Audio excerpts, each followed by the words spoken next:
Bonjour à tous, j'espère que vous allez bien. Moi, ça va par la grâce de Dieu. Je suis Aldo Derel Mbumba, artiste peintre, dessinateur, prédicateur de l'évangile par la grâce de Dieu, conférencier, auteur. Bref, j'ai plusieurs casquettes. Je suis coordonnateur et visionnaire de la structure Identité ASBL, la structure qui vous présente ces différentes vidéos depuis un certain temps. Et aujourd'hui, nous parlerons d'un thème merveilleux, nous parlerons de la gestion des ressources. La fois passée, nous avions eu à reprendre 2 vidéos, étant donné que le son n'était pas excellent, n'était pas vraiment au point. Alors, nous avions eu d'abord à reprendre 2 vidéos où nous avions parlé de une procédure importante pour se découvrir. Mais après avoir pris toutes ces 2 vidéos qu'on a placées sur YouTube, vous pouvez retrouver ça sur ma chaîne, Aldo Derel Mbumba.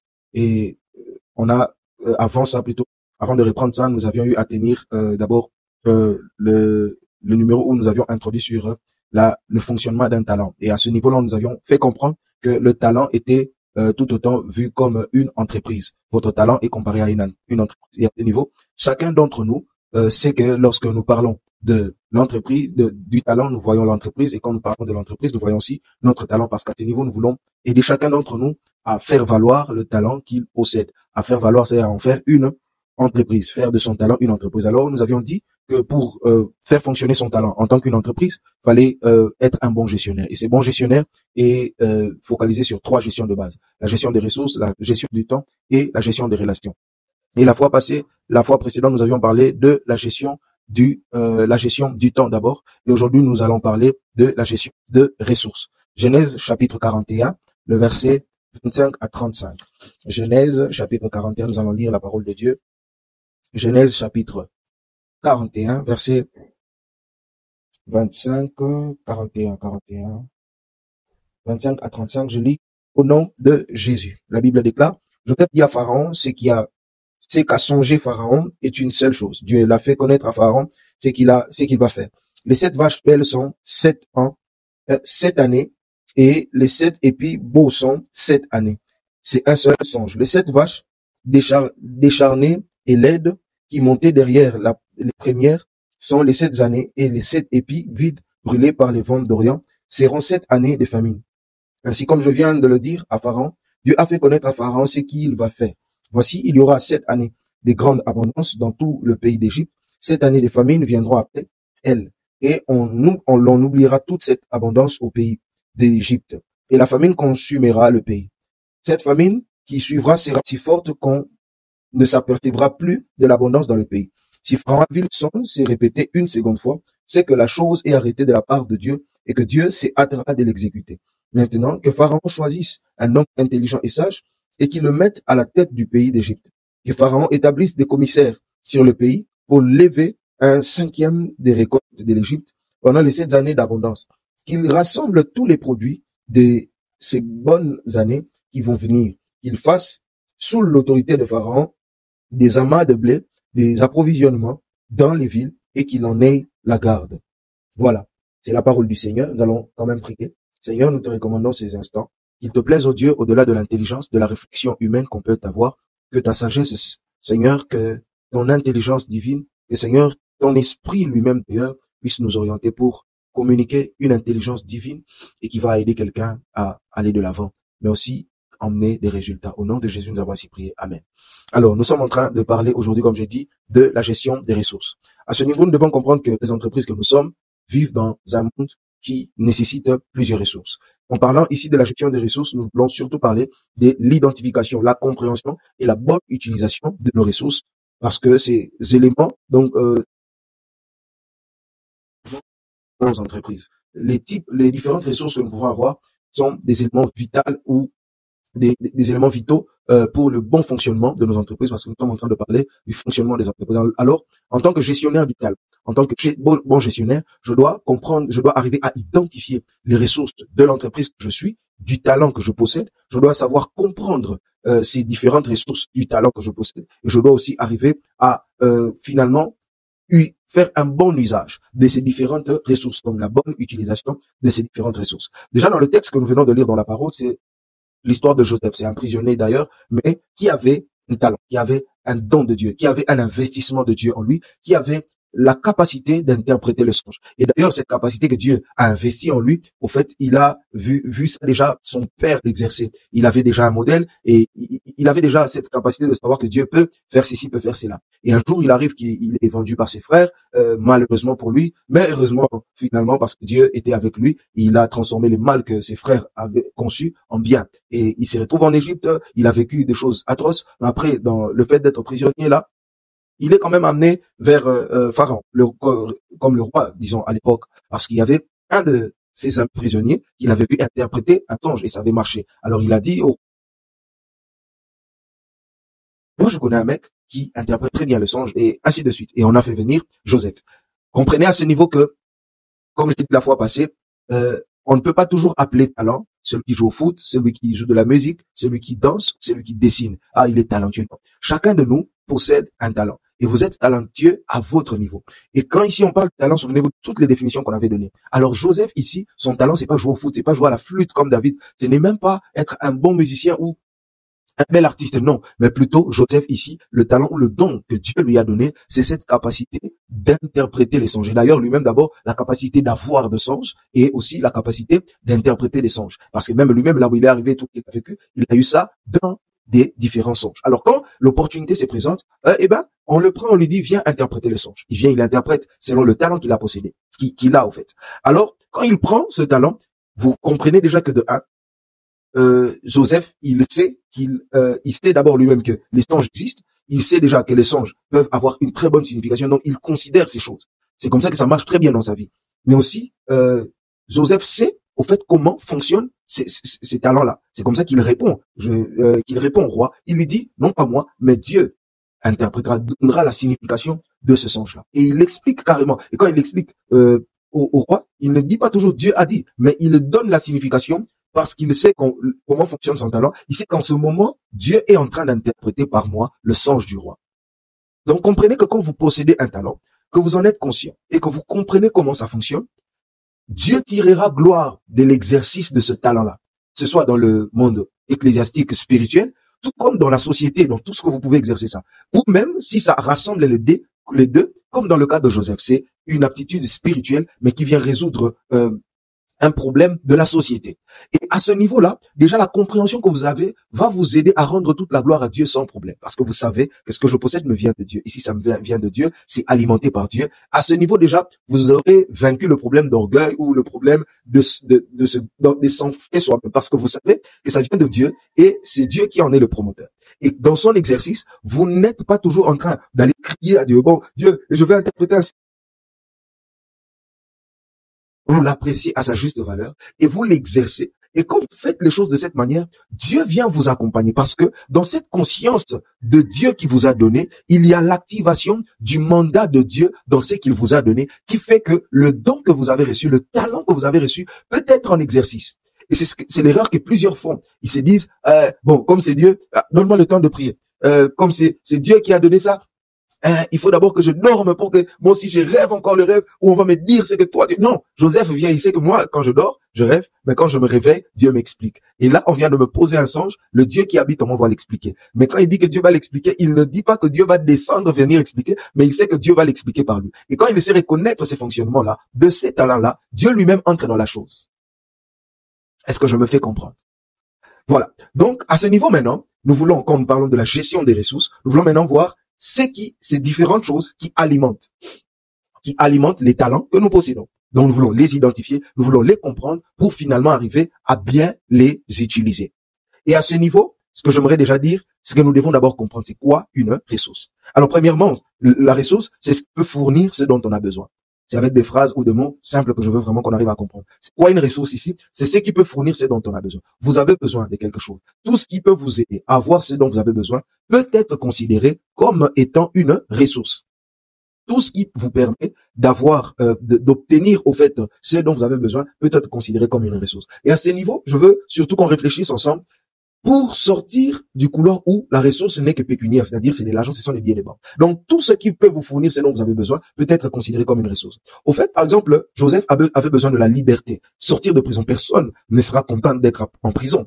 Il avait besoin de sortir de la prison. Mais c'est le talent qu'il possédait, l'exercice de ce talent, qui l'a donné la liberté. Il n'a pas payé une amende, il n'a pas soudoyé le vigile. Non, il a juste utilisé le potentiel qu'il avait et il est sorti de prison. Alors, regardez autour de vous, regardez en vous, qu'est-ce qui peut vous donner ce dont vous avez besoin. Vous devez arriver à considérer cela comme une ressource. Souvenez-vous, nous voulons identifier toutes les ressources pour comprendre qu'il n'y a pas que l'argent comme ressource. Nous voulons comprendre ces ressources pour arriver à les apprécier à sa juste valeur et en cela avoir une conséquence où nous allons très bien utiliser ou considérer ces ressources. Deuxièmement, c'est quoi une ressource? C'est un moyen d'action. C'est qui nous permet d'être en activité, c'est qui nous permet de poser un acte, c'est qui nous permet d'être des acteurs dans le fonctionnement du monde, c'est qui nous permet d'être en action dans le vécu de la société. Au fait, Joseph était considéré jusque-là comme juste un prisonnier, comme quelqu'un d'inutile, comme, je ne sais pas, donnez-lui toutes les connotations que vous voulez, mais son talent, c'est ce qui lui a permis d'avoir un nom dans l'histoire. Plusieurs sont passés inaperçus parce qu'ils n'ont pas su considérer le potentiel que Dieu leur avait donné. Quand vous comprenez que vous avez un talent, vous devez aussi connaître que c'est à l'intérieur, il y a en fait un moyen d'action. Et tout ce qui peut vous permettre d'être en action, c'est une opportunité qui peut vous permettre de faire valoir votre talent est aussi une ressource. Alors à ce niveau, vous devez identifier le type de talent que vous avez, a besoin de quelle opportunité pour vous mettre en action. Et toute opportunité qui se présente à vous, qui vous permet d'être en activité, est en même temps une ressource. Je prends les journalistes. Les journalistes sont très souvent, à moins que je ne me trompe, mais comprenez, je ne suis pas du domaine, je pense que je constate seulement dans la société. Ils ont besoin des éléments pour leur journal, ils ont besoin des éléments pour transmettre l'information.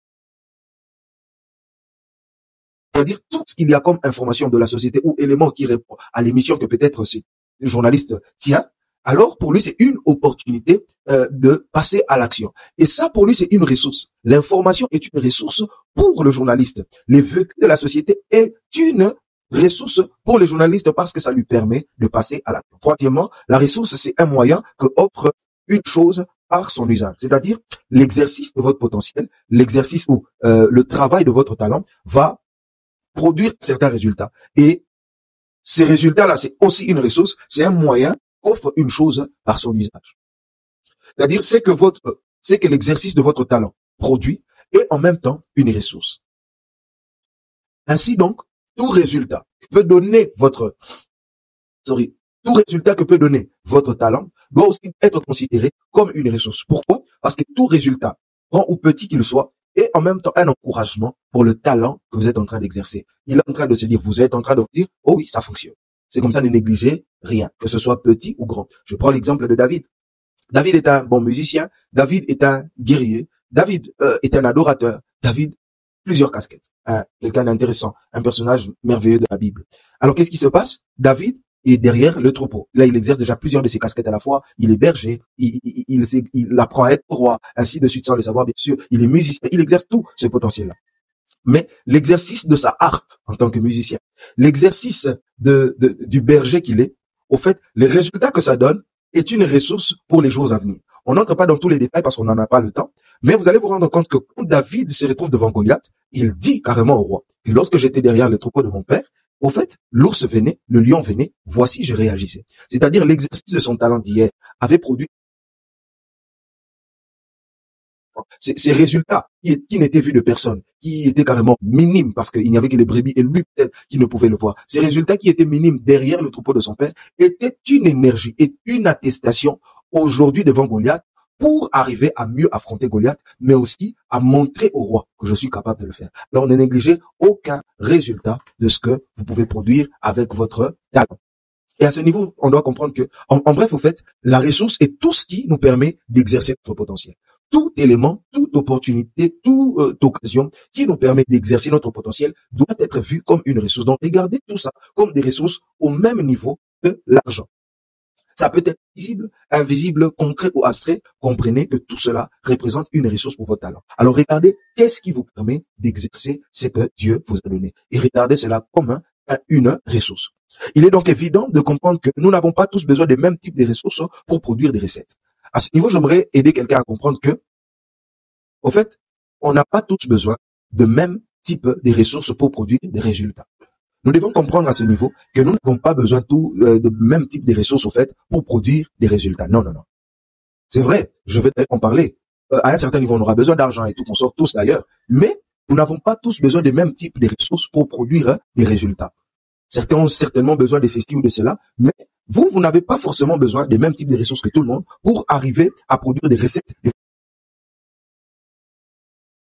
qui sont des ressources pour vous, qui ne le sont pas pour d'autres. Donc ne leur enviez pas et ne leur en voulez pas aussi. Alors, votre façon de concevoir vos ressources déterminera très souvent votre manière de les gérer, de les investir et de vous y investir.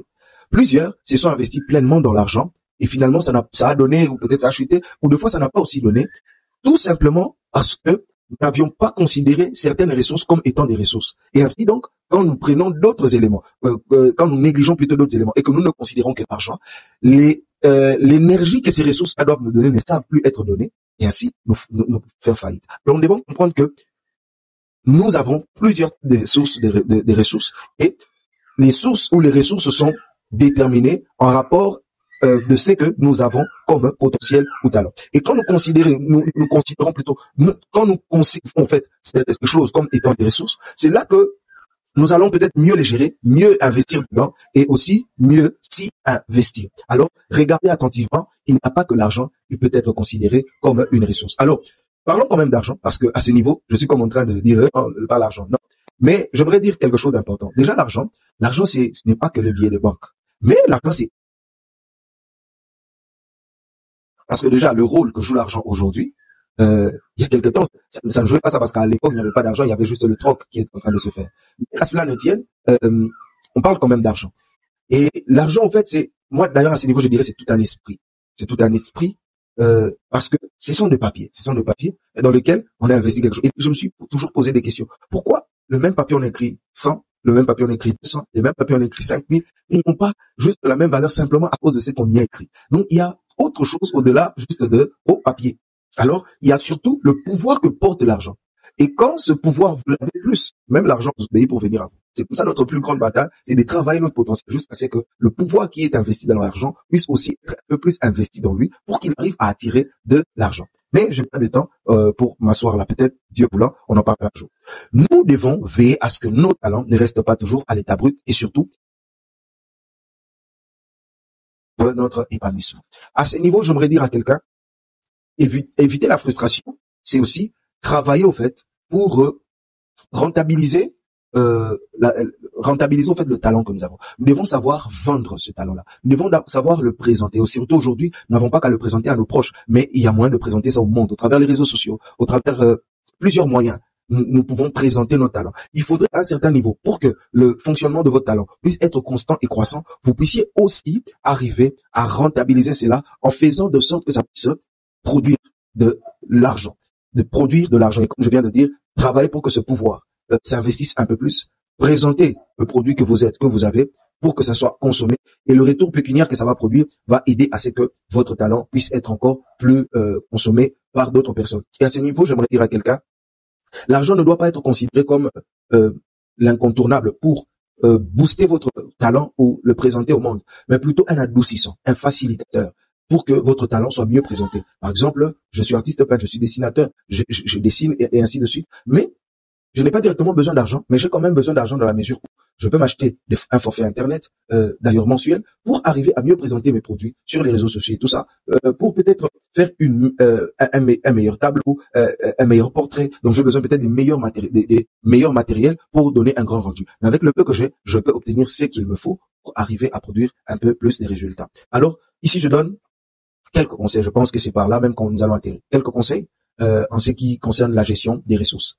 Premièrement, définissez vos ressources, définissez vos sources de revenus et dépensez en fonction de ce que vous gagnez. Ne dépensez jamais plus que ce que vous gagnez, vous allez vous essouffler inutilement. Ça, c'est une maladie pour notre génération. Vous verrez par exemple quelqu'un qui déjà vit dans une maison, entre guillemets en tout cas, non vivable, mais qui a un téléphone qui peut lui donner une garantie de 10 mois. Tu as un iPhone, mais tu n'as même pas une entreprise active. Un iPhone de $1 500.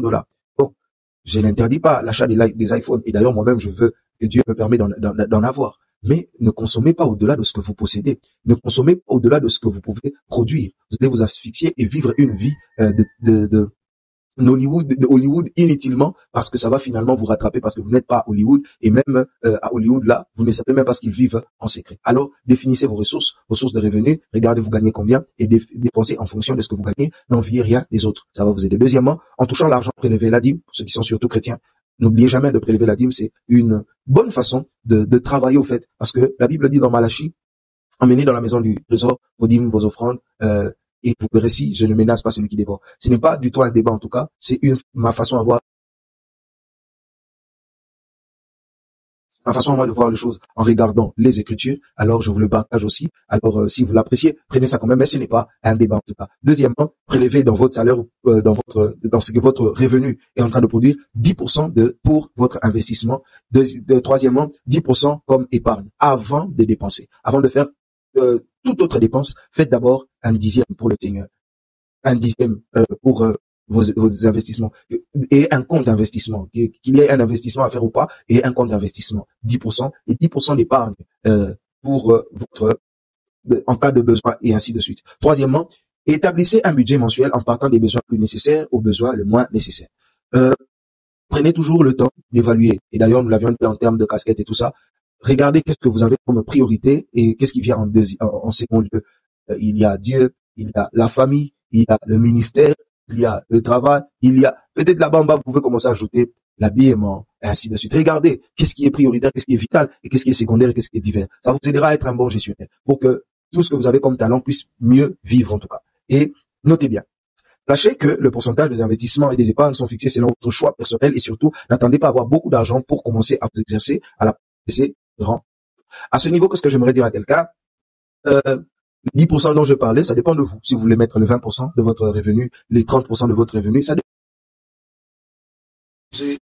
Cela, surtout pour ceux-là qui sont célibataires, je vous encourage à faire plus de pourcentage, parce que quand vous vous mariez, quand vous devenez parent, des fois vos pourcentages sont menacés d'eux-mêmes. Hein. On vous force pas, mais vous sentez que vos pourcentages sont menacés en tout cas. Alors prenez déjà le temps quand vous êtes seul, quand vous êtes en train de vous positionner dans la vie, de vous imposer ces principes et d'avoir un peu tous ces éléments ici. Ça va vous aider énormément. Et n'attendez pas d'avoir des millions pour appliquer ce principe. Exercez-vous déjà ces principes. Et revenons à ce texte que nous venons de lire, que nous avions lu au début, pour clôturer ces instants. Déjà, en regardant Joseph, vous vous rendez compte que avec le talent qu'il a possédé, il a en fait exercé tout ce que nous venons de partager ici d'une manière ou d'une autre. Il a exercé l'épargne et cette épargne-là d'ailleurs, c'était carrément aussi un compte d'investissement parce que directement, ce qu'ils avaient mis de côté était devenu à un moment comme un investissement parce que la famine qui avait frappé toute cette contrée, peut-être même toute la terre, a fait que les autres sont venus acheter chez eux et du coup, ils étaient en train de vivre calmement parce que ce qu'ils avaient, ils le vendaient encore.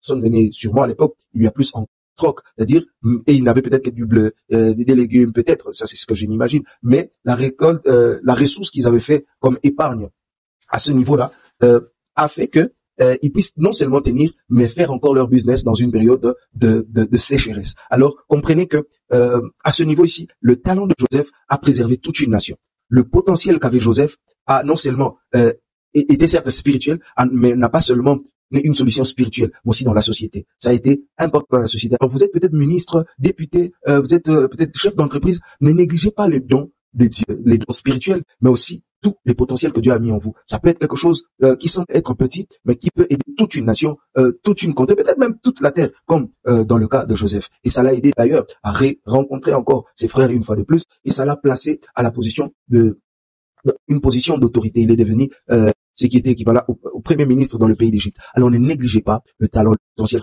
car vous ne savez pas ce que ça peut faire exactement. Vous avez un aperçu global, mais vous ne savez pas qu'est-ce que ça peut faire de fort et d'important dans votre vie. Alors c'était Aldo Derenbumba, artiste peintre, dessinateur, prédicateur de l'évangile par la grâce de Dieu, et c'était au travers de la structure Identité ASBL que nous vous tenons ces différentes vidéos. Nous allons prier. Éternel, oh Dieu, nous te prions que ce que nous venons de partager en ce jour soit très très important encore pour la vie de chacun d'entre nous. Bénis-nous, donne-nous des vies, oh Dieu, selon que toi tu l'attends de nous. À toi. Fructifiant ce que tu as investi en nous et donne-nous, Seigneur, de t'honorer. La vie vous a béni, a été importante pour vous. Ne manquez pas de la partager à vos proches, ce sera quelque chose d'important. Partagez nos différentes pages, likez, ça sera aussi une manière pour vous de nous soutenir. Alors, on se retrouve très bientôt. Que Dieu vous bénisse abondamment. Father, we thank you for what you've accomplished here tonight. Lord, it's only the start. We're excited about Jerusalem, the temple, just a couple of days' time. Father, we thank you in Jesus' name. Amen. Amen. Amen. You guys be blessed.